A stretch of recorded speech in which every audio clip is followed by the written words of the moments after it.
మీకు ఈ వీడియో నచ్చినట్లయితే వీడియోని లైక్ చేయండి. నేను మిత్ర గారి భార్యను అని లక్ష్మి అర్జున్‌కి, వసుంధరకి నిజం చెప్పటంతో, ఏంటి నువ్వు మిత్ర ఇద్దరు భార్యాభర్తలా? అంత పెద్ద నందన్ కుటుంబ కోడలివి అయ్యి ఉండి కూడా ఎందుకు నీకు ఈ అజ్ఞాతవాసం? ఎవరికీ చెప్పకుండా ఎందుకు ఇక్కడ ఉంటున్నావు అని అర్జున్ ప్రశ్నిస్తూ ఉంటాడు. అప్పుడు లక్ష్మి, మనీషా కోసమే నేను వెళ్ళిపోయానని, పాండవులు సైతం ఇచ్చిన మాట కోసం అజ్ఞాతవాసం చేయవలసి వచ్చింది. నేను కూడా మనీషాకి ఇచ్చిన మాట కోసం అజ్ఞాతవాసం చేస్తున్నాను అని జరిగిన విషయం మొత్తం కూడా వివరిస్తూ వస్తుంది. భాస్కర్ దగ్గర ఉండడం, భాస్కర్ దగ్గర ఉన్నప్పుడు డెలివరీ అయ్యి అక్కడి నుంచి బిడ్డను తీసుకొని వస్తూ వస్తూ అర్జున్‌కి యాక్సిడెంట్ అవ్వడం, అర్జున్‌ని కాపాడడం మొత్తం కూడా వివరంగా చెప్పేస్తుంది. ఇలా నేను మిత్ర గారికి దూరం కావాల్సి వచ్చింది. మిత్రగారు గాని, మా అత్తయ్య గారు గాని, నందన్ కుటుంబం కానీ సంతోషంగా ఉండాలంటే నేను ఎప్పటికీ వాళ్ళకి దగ్గరగా వెళ్ళకూడదు. నేనిలా వాళ్ళకి దూరంగా తెలియకుండా అజ్ఞాతవాసం చేయవలసిందే. నన్ను ఎంతో మీరు ఇష్టంగా చూసుకుంటూ ఉండేవారు. నన్ను ఎంతో మీరు ప్రేమించేవారు. కానీ మీకు కూడా నేను నా గతం గురించి చెప్పకుండా మిమ్మల్ని ఎంతో బాధపెట్టాను. నన్ను క్షమించండి అని లక్ష్మి చేతులు జోడిస్తూ వసుంధరకి, అర్జున్‌ని వేడుకుంటూ ఉంటుంది. మీ మీదున్న నమ్మకంతో నేను ఎప్పుడో ఈ విషయం, ఈ గతాలు అన్నీ కూడా మీకు చెప్పి ఉండాల్సింది.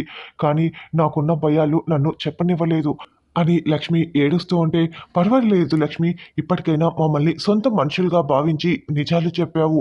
మమ్మల్ని నమ్మి చెప్పినందుకు మాకు సంతోషంగా ఉంది అని అర్జున్ అంటే, కానీ నేను సంతోషంగా లేను అర్జున్ గారు. నా చుట్టూ ఇంకొన్ని భయాలు చుట్టుముట్టాయి. నా చుట్టూ కొన్ని అస్తవ్యస్తమైన పరిస్థితులు చుట్టుముట్టాయి. వాటిని సరిదిద్దడానికి నాకు మీ సహాయం కూడా కావాలని లక్ష్మి అంటోంది. ఎప్పట్లాగే మీరు నాకు అండగా, సహాయంగా ఉన్నారు కదా! ఇప్పుడు కూడా నాకు సహాయంగా, అండగా ఉంటారని కోరుకుంటున్నాను అని చెప్పి లక్ష్మి లోపలికి వెళ్తుంది. తర్వాత వసుంధర అర్జున్‌తో, పోనీలేరా, లక్ష్మిని మన జీవితాలతో ఆ దేవుడు ముడిపెట్టి ఉన్నాడంటే ఖచ్చితంగా ఏదో మంచి కోసమే అయి ఉంటుంది. లక్ష్మికి ఒక కొత్త జీవితం ఇవ్వటానికే ఆ దేవుడు ఇలా ముడిపెట్టి ఉంటాడు. అందుకే లక్ష్మికి, మనకి ఆ దేవుడు ఇలా ముడిపెట్టాడు అని వసుంధర ఇంకా సంతోషపడుతూనే ఉంటుంది. ఇక అర్జున్ అయితే, లక్ష్మి ఇప్పుడు నన్ను నమ్ముతోంది. అందుకే తనకు జీవితానికి సంబంధించిన గతం గురించి అన్ని విషయాలు కూడా నాతో పూసగుచ్చినట్లు చెప్పింది. తన భర్త దగ్గరికి కూడా వెళ్ళే పరిస్థితి లేదు. అందుకే లక్ష్మి ఇకపై నాతోనే ఉండాలని అనుకుంటోంది. నేనే తనకి తోడుగా ఉండాలని ఆశపడుతోంది. అర్థాంతరంగా నిలిచిపోయిన తన జీవితానికి, మూడయిపోయిన తన జీవితానికి నేనే ఏదో ఒకటి చేసి మళ్ళీ నేనే జీవం పోయాలి అని అర్జున్ మనసులో తనలో తాను అనుకుంటూ ఉంటాడు. తర్వాత జయదేవ్ న్యూస్ పేపర్‌ని చూస్తూ చాలా సంతోషపడుతూ ఒక్కసారిగా మిత్ర మిత్ర ఇలా రా అని కేకలు పెడుతూ ఉంటాడు.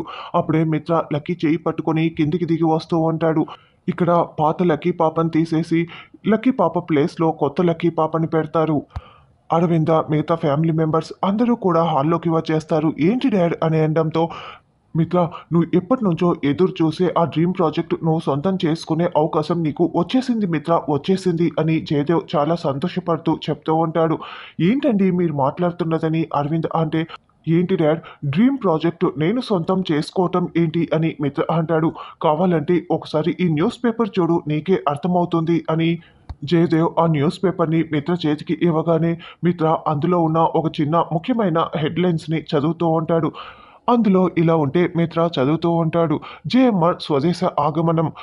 ప్రముఖ పారిశ్రామికవేత్త, ముఖ్య పారిశ్రామికవేత్త అయిన జేఎంఆర్ అమెరికా నుంచి ఈరోజు స్వదేశానికి తిరిగి వచ్చేస్తున్నారు.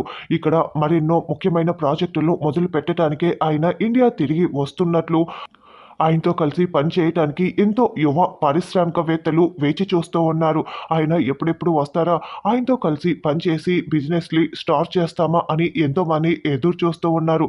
మరి జేఎంఆర్ ఈరోజు స్వదేశానికి తిరిగి వస్తున్న కారణంగా ఆయన ఇంకా ఏమేం కొత్త బిజినెస్‌లు స్టార్ట్ చేస్తారు, యువ పారిశ్రామికవేత్తలు వాటిని ఎవరెవరు దక్కించుకోబోతున్నారో మనం వేచి చూడాల్సి ఉంది అన్న న్యూస్‌ని మిత్ర అందరికీ చదివి వినిపిస్తాడు. ఇక మిత్ర చాలా చాలా సంతోషపడుతూ ఉంటాడు.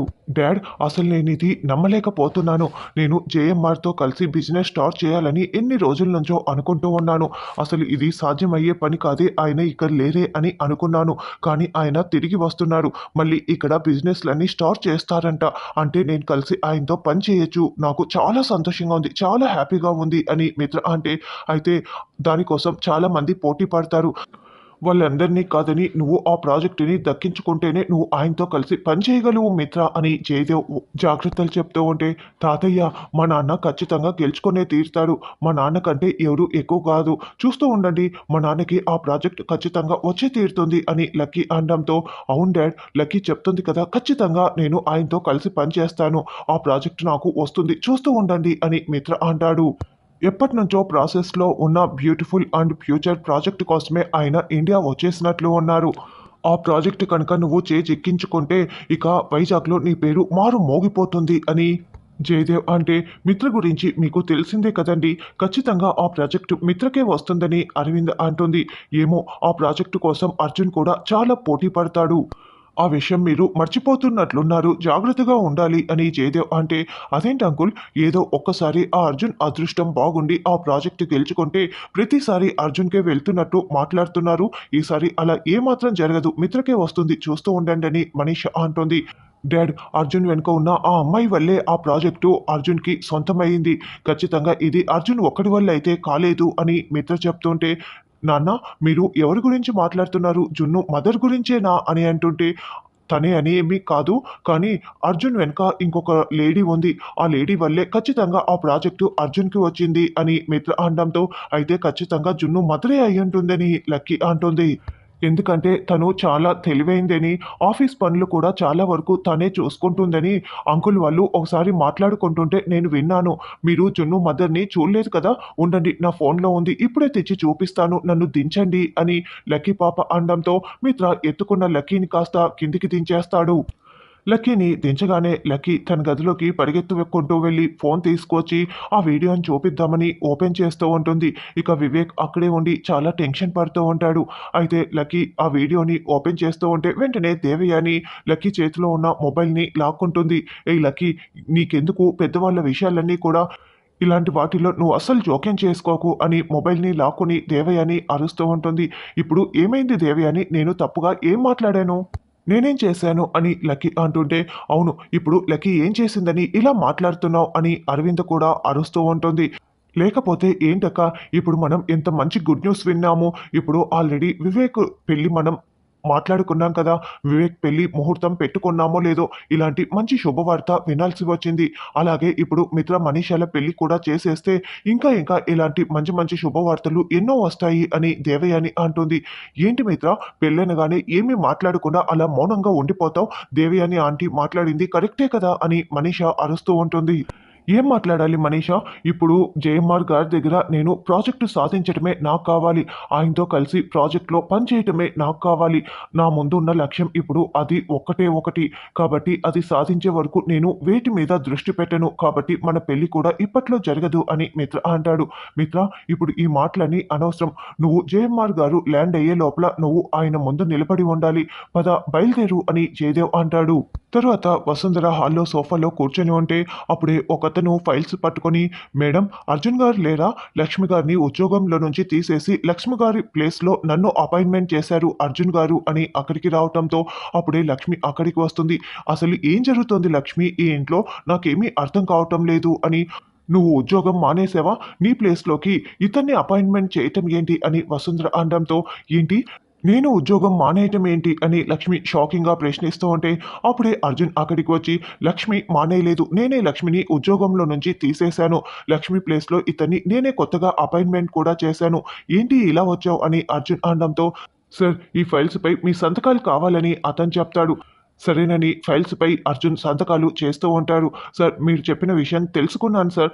జేఎంఆర్ గారు ఇండియాలో ల్యాండ్ అయినా కూడా బంగ్లాకి చేరుకునేసరికి సరిగ్గా 10 గంటలవుతుందంట. ఈరోజు అపాయింట్మెంట్ దొరకడం అయితే చాలా కష్టం సార్ అని అతను చెప్తాడు.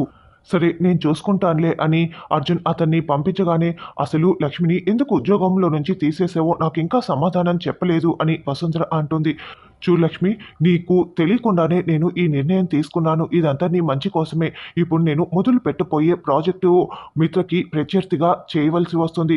ఇప్పుడు నువ్వు నాతో కలిసి పని చేయవలసి వస్తే నువ్వు మిత్రకి ఆపోజిట్‌గా ప్రత్యర్థిగా నా పక్కన నిలబడాల్సి వస్తుంది. అందుకే నేను ఈ నిర్ణయం తీసుకున్నాను. మన మంచి కోసమే అని అనడంతో, అది కాదురా అర్జున్ అని వసుంధర అనడంతో, ఆంటీ, ఈ నిర్ణయం సరైందే. అర్జున్ గారు సరైన నిర్ణయమే తీసుకున్నారని లక్ష్మి అంటుంది. అమ్మ స్కూల్ దగ్గర డ్రాప్ చేద్దు రామ్మా అంటూ జున్ను రావటంతో, జున్ను ఇవాళ నేను నిన్ను స్కూల్ దగ్గర డ్రాప్ చేస్తాను. ఎందుకంటే ఈరోజు నేను ఒక కొత్త ప్రాజెక్ట్ మొదలు పెట్టబోతున్నాను. ఆ ప్రాజెక్టు కోసం నేను నీతో కాసేపు కబుర్లు చెప్పుకుంటూ వస్తే నా మైండ్ కూడా రిలాక్స్ అవుతుంది అని అనడంతో, అవునా ఆల్ ది బెస్ట్ పాపా అని జున్ను చెప్తాడు. సరే పద వెళ్దాం అని అర్జున్, జున్ను బయలుదేరి వెళ్తారు. లక్ష్మి ఈ నిర్ణయం నీకు నచ్చుతోందా? నాకు ఎంత భయమేసిందో నువ్వు ఎక్కడ బాధపడతావో అని వసుంధర అనడంతో, అర్జున్ గారు సరైన సమయంలో సరైన నిర్ణయాలు తీసుకుంటారు. ఇది చాలా మంచి పని చేశారు అర్జున్ గారని లక్ష్మి అంటుంది. పోనీలే నువ్వు సంతోషంగా ఉండవు నాకు అదే చాలు అని వసుంధర అంటుంది. తర్వాత ఆల్రెడీ జేఎంఆర్ ఒక 4 కార్లలో బయలుదేరి వచ్చేస్తూ ఉంటారు. ఏంటయ్యా ఇది? నేను ఇండియాకి వస్తున్న సంగతి ఎవరికీ తెలియకూడదంటే మీరు అందరికీ ఇలా ప్రాపకండా చేసేశారు. ఆవగింజంత చేయమంటే ఆవకాయంత ఎందుకు చేశారు అని అరుస్తూ ఉంటాడు. అప్పుడు పిఏ, అది కాదు సార్, ఈ విషయం ఎలా లీక్ అయిందో నాకు అర్థం కావటం లేదు అని అతను చెప్తూ ఉంటే, ఇక జేఎంఆర్ అతనిపై కోప్పడుతూ ఉంటాడు. రేపటి ఎపిసోడ్లో తన కూతురు సంయుక్తలానే లక్ష్మి ఉందని జేఎంఆర్ ఆటోలో వెళ్తున్న లక్ష్మిని అలాగే చూస్తూ ఉంటాడు.